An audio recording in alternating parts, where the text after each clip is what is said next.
তুমি এক জীবনে সবার কাছে ভালো হতে পারবে না, চেষ্টাও করো না কখনো সবার কাছে ভালো হওয়ার জন্য। কারণ সবার কাছে ভালো হতেই হবে এমন মাথার দিব্যি কেউ তোমায় দেয়নি। আর তুমি বেঁচে আছো তোমার নিজস্বতায়। সেখানে তোমাকে কে ভালো ভাবলো কে খারাপ ভাবলো তাতে কিছু এসে যায় না। দিন শেষে নিজের জন্য নিজেকেই থাকতে হয়, অন্য কেউ তোমার জন্য থাকে না, থাকেনি কখনো, আর থাকবেও না। কারোর কাছে তুমি ভালো, ভীষণ ভালো, আবার সেই তুমি কারোর কাছে খুব খারাপ, জঘন্য একজন মানুষ। সেটা কেমন করে হয়? প্রশ্নটা মনের মধ্যে আসতেই পারে।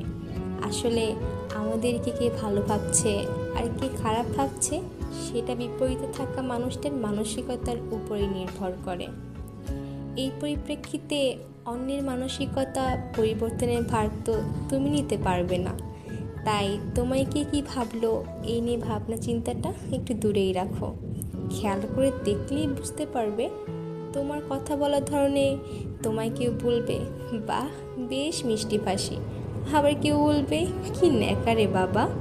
আবার কখনো তুমি যদি স্পষ্টবাদী হও, কেউ তোমায় বলবে প্রতিবাদী, আর কেউ বলবে ঠোঁটকাটা।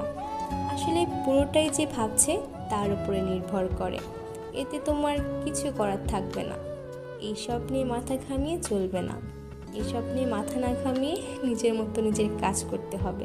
কারণ কথাই বা কারো সুবিধার্থে নিজের স্বভাব, নিজের রুচি, নিজের ভালো লাগা পরিবর্তন না করাই ভালো। কারণ দিন শেষে নিজের জন্য নিজেকেই থাকতে হবে, আর কেউ থাকবে না।